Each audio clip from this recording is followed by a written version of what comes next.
It's Nick Garner here from Invesmore, and today we're going to do another area review.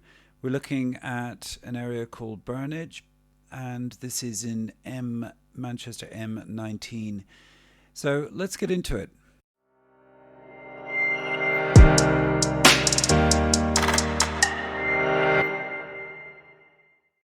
The area is just south of, or southeast of, Manchester. So what I'll do is I'll just go to the 2D map and we'll go there. And then from there, I'll just do a quick public transport test. So directions to here, and we'll go public transport and see how long that takes. Yeah, so it's okay. Travel time wise, but not great. And I think that's because it's mostly bus travel into central Manchester. So presumably it's around 15 minutes drive into the central area. And if we look here, we're going to just do the distance, and it's very close. It's around 5 kilometers away, which is really quick. So if you were to cycle that, you would get there in 22 minutes or thereabouts, so probably quicker than driving, in fact. Anyhow, it's relatively central, and that makes it a reasonable location. It's a satellite town of Manchester, essentially, or satellite area, should I say. Quite a lot of green parkland here, which is good. You can see country parks and so on. Yes, so from a location point of view, it does okay. And as you see here, we've got this table, and what I do is I go through each of the key variables, give it a score, and we end up with a number at the end. And the one with the biggest number is probably the best place for buy to let based on a number of variables. And on location, I'm going to give it a 3.5. I think it's relatively central. It's not, doesn't look like a particularly interesting area, but people will live there because of its proximity to the town centre. How's this doing on demographics? We have a couple of useful resources here. So we're going to start with the census map. Is this a strong C1 area? And the answer is yes. What about DE? Quite a lot of DE on the other side of the road. Now, there we go, there's Burnage there, and there's the train station. So broadly, I would say this is quite a patchy area from a demographics point of view. The idea is that with social grade, there is an optimal grade for buy-to-let, and it's C1 typically. These are people who can't quite afford to buy houses. They have enough disposable income to rent somewhere pleasant, and they care about their credit rep scores and so on. And they're the people who really make the best tenants, I would have said. You go down the social grades, and the problem is that they get more economically precarious, i.e. they just suffer from unemployment more readily, things like that, and it makes having them as tenants more risky, essentially. Now, looking at all of this, we can see that there is a huge population of C1 around here. Withington is extraordinary. I mean, that's a huge 50% C1. In this area, 28-30%. So it's very high, relatively speaking, and that makes it ideal for buy-to-let. Now, if we look at our own mapping, so we use the same kind of data as DataShine, but we look at slightly different things, and we analyze it in different ways.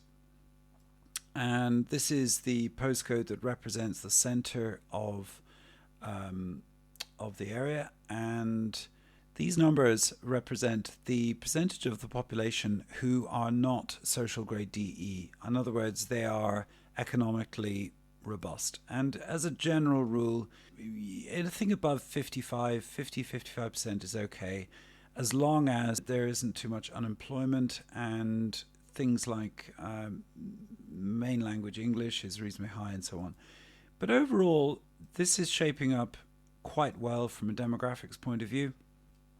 It's a relatively small area, but Yeah, I would say it's quite strong.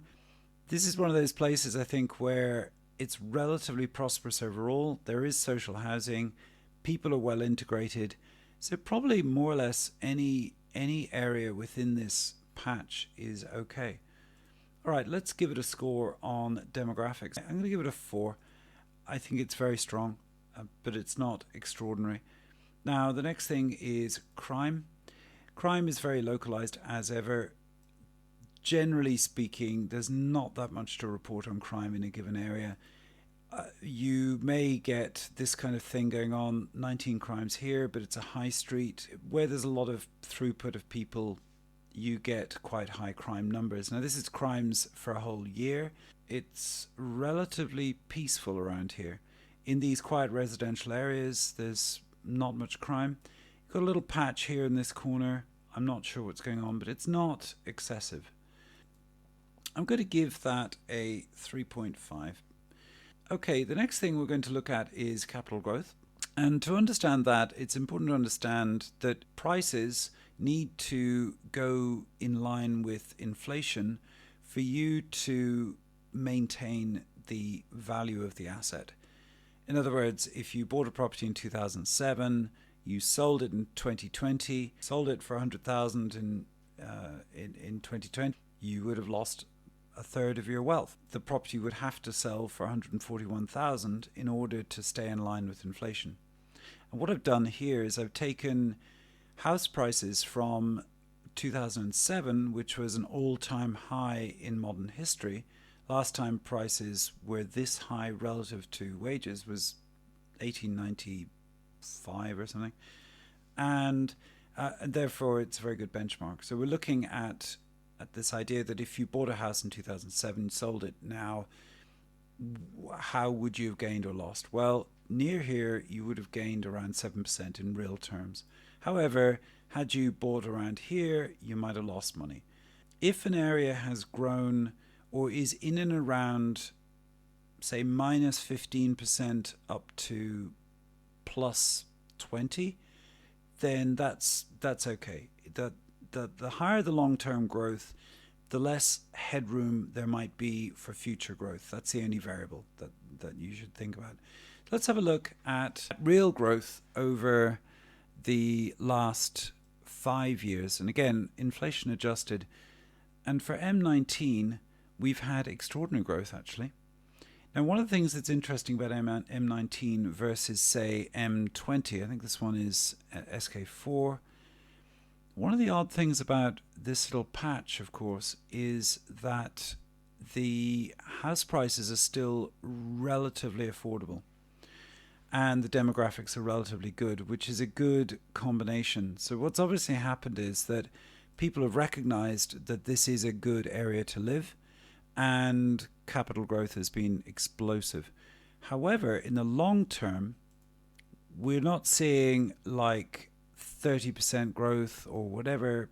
We're seeing sensible growth. So this tells me that there's something left here on capital growth. And here we go, the 1 year outlook, and that's 2%. So it's obviously had a huge surge and then it's kind of eased off. And you can see other areas have had great recent surges in growth, not this one. Overall, what this tells me with capital growth is that maybe it's had its big growth spurt, as it were, but I think there's still headroom in this area. For that reason, I'm going to give it a 3.5 because I think there's something left here on capital growth for this area.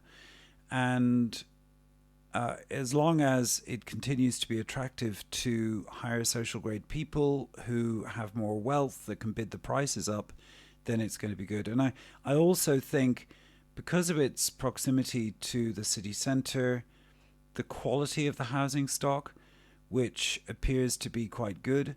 So it's a lot of semi-detached houses and pleasant terraced houses with a bit of space.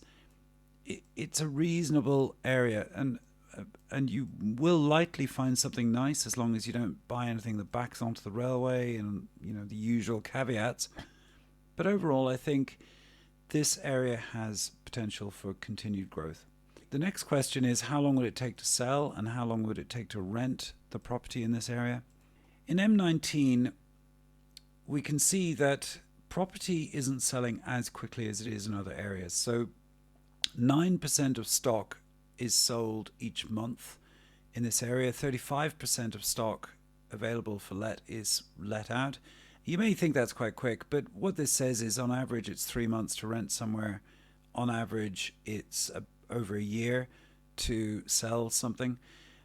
But if you remember that good properties go quick and bad properties hang around and properties take a long time to complete, to technically be off the market, then 9% means that good solid property will probably be put under offer in a month to a month and a half. And for rental, I think you're looking at the same thing. So you probably rent out in about 6 weeks average. Obviously, if it's a really desirable property, you can rent it quicker. It's not especially attractive. And what's also interesting is if you look at M14, they're not renting out. This area isn't renting out great either. Overall, I think it's a fairly healthy rental market, but I don't think it's buoyant. In fact, I'll start with sales. I think it's a 3 on sales, actually. I don't think it's especially strong. I'm not seeing huge pull, and that correlates with the capital growth. If a market's hot, capital growth is generally up, and near-term capital growth wasn't really sizzling. So that's why I think it gets a 3. It's not bad, it's just not great. I think, again, it's a 3, so let's do that. Now, finally, we've got yield. For yield, let's zoom back in again, and we're going to show you some of the property data we got here. We get this from propertydata.co.uk. They're really good with archive information. What we do is we take all of their rent data, their historic sales data, and then we run it through our system, and that way we can come up with, we built an algorithm for all this stuff. We can then look at the average yields and so on. It's not great yielding everywhere, but if you look at the green ones are houses, semi-detached houses, and these are higher end market. But if we look at the red properties, which are the terraced ones, and these are more likely to be good renters, certainly in this patch it's not great. But I think you can find deals here. It's just a question of being quick off the mark and getting a patch right. So you can see the further off the beaten track, the further east you go, then the better the yields become. Okay, on yield, I'm going to give it a 3.5. It's not great, but it's not bad either. So this is the final score. 3.5 out of 5. That makes it a reasonable area, and so far Droylsden is the current champion. For my final wrap up, I think Burnage is okay. It's a typical solid suburb of Manchester. I think there's not so much competition for property in that area, so I think you've got more of a chance of finding something that works. The issue will be getting the yield right. The magic number as ever is 5.2%. If you get that, you pass the bank stress test, so you can get yourself 75% loan to value if everything adds up for you. Overall, solid. And with that in mind, I hope you found that useful. And as ever, if you like, please like. And if you want more of this kind of stuff on Buy to Let, please subscribe. And till the next time, good investing.